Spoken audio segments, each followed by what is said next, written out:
Mercedes en tête du Grand Prix, une roue qui se balade seule sur la piste, une Ferrari sur le podium, Checo qui colle Max au championnat. C'est le menu du jour et on va voir ça tout de suite.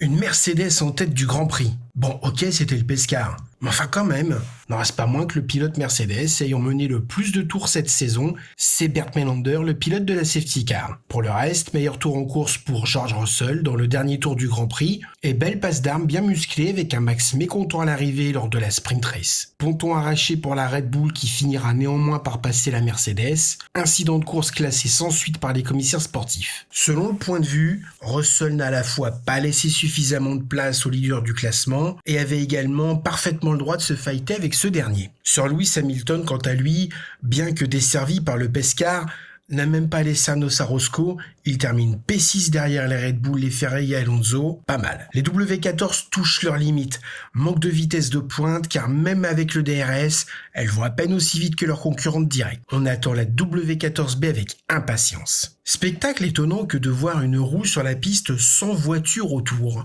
Une orpheline, seule au monde, naufragée d'un contact avec le Tech Pro du T15, ce nouveau mur des champions, visité par l'ensemble des concurrents ce week-end avec des réussites diverses. Un subtil kiss d'amoureux adolescent pour le pilotage chirurgical de Verstappen, une roue arrachée pour Yuki Tsunoda Banzai donc, incident toutefois sans gravité, qui nous aura juste fait sourire un instant durant une course pas plus passionnante que ça, il faut bien le reconnaître. Une lueur d'espoir ? À la lutte avec les deux RB19, la Ferrari de Charles Leclerc, pas celle de Sainz, complètement aux fraises tout le week-end, a arraché la pole position lors des deux qualifications. Non sans que cela ait coûté un aileron avant, mais on ne fait pas d'omelette sans casser des œufs, dit-on en cuisine. Chez Ferrari, Leclerc ne fait pas la pole sans casser son aileron avant, donc. C'est plus compliqué que ça. Surperformant dans l'aéro de Bakou le samedi, un peu plus discret le lendemain, qu'est-il arrivé à Charles Leclerc ? Ce qui m'apparaît flagrant, c'est que tant le samedi que le dimanche,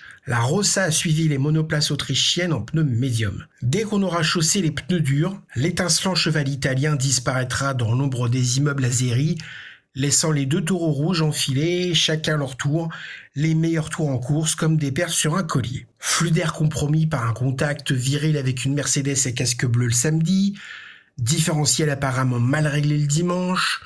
Le double champion du monde en titre aura sauvé les meubles ce week-end sur un week-end promis et dominé par un Checo El Mariachi Pérez en très grande forme qui depuis le début de la saison rend bas coup pour coup. Désolé mais celle-là fallait que je la fasse. Ainsi donc, si les pôles et la Sprint Cup avaient laissé entrevoir une lueur d'espoir aux tifosi, il a été rapidement évident que le rythme des Red Bull en dur était inatteignable ce dimanche. Déplorant l'écart, pour ne pas dire le gouffre, les séparant des monoplaces bleues, Charles Leclerc, essuyant une larme de déception, constate dans un soupir qu'il reste énormément de travail à Maranello. Cependant, Ferrari apparaît désormais comme la seconde force du plateau, devant Aston Martin et Mercedes.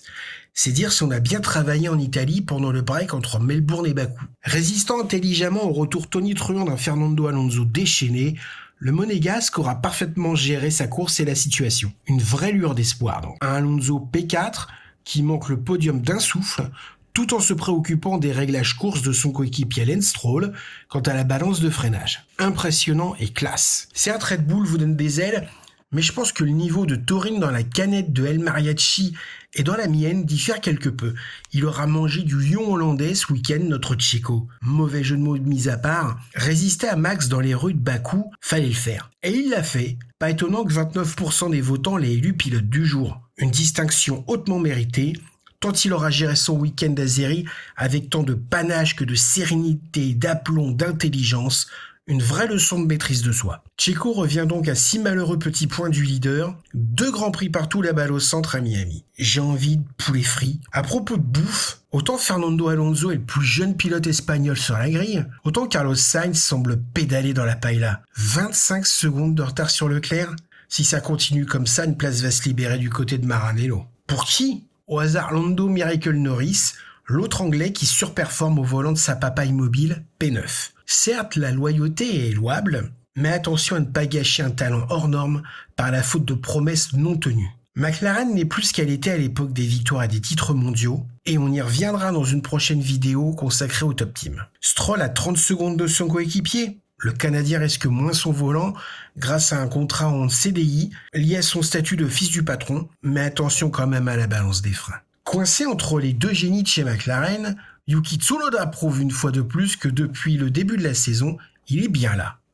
D'aucuns, des mauvaises langues, prédisant que Banzai Tsunoda allait souffrir face à Nick De Vries, en sont pour leurs frais, tant il est vrai que s'il nous avait vendu du rêve l'an dernier pour sa pige à Monza, l'autre néerlandais de chez Red Bull tarde à convaincre. Certes, il lui faut un peu de temps pour prendre ses marques face à un coéquipier qui commence à ne plus être un rookie. Mais c'est Tsunoda dans l'autre voiture, pas Hamilton, Alonso ou Verstappen. Et face à Helmut Marko, les places sont chères. À plus d'1 minute et demie des vainqueurs en bleu foncé, les bleus métallisés de la firme à la flèche n'ont pas bénéficié du miracle attendu. C'est pas faute de tout donner pour Ocon et Gasly, mais en partant d'aussi loin, mauvais week-end pour Alpine donc. Il y a beaucoup de boulot en perspective.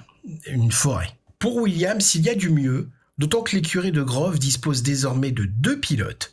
Même si l'américain est un peu vert encore, mais c'est tout à fait normal pour Sargent qu'il ne soit pas encore au niveau excellent d'Albon. Pas de miracle non plus pour Hulk, en détresse sur la fin de course avec des durs usés jusqu'à la toile, ayant fait toute la course. Quant à Alfa Romeo, dernière place pour Bottas, DNF pour Bruce Lee, l'avantage c'est que l'écurie suisse ne pourra pas descendre plus bas. Finalement, si les sceptiques déploraient un manque de suspense quant à l'issue du championnat, force est de constater que Checo fait son maximum pour dynamiser l'Opus 2023, et on sait jamais. Sur le papier, Max est supérieur sur l'ensemble de la saison.